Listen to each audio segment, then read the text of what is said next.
පුංචි ඉස්කෝලේ අපේ පුංචි යාළුවෝ එක්ක ලොකු අක්කලා අයියලා වගේ ට්‍රිප් එකක් යන්න, සින්දු කියන්න, නටන්න.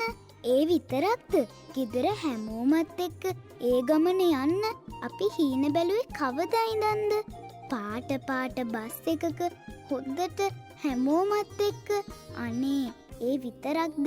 අපේ නැටුම් පන්තියේ ලස්සන ලොකු ටීචර්, ලොකුවටම ලොකුවේ ඉන්න අර ලොකු සර්ුයි.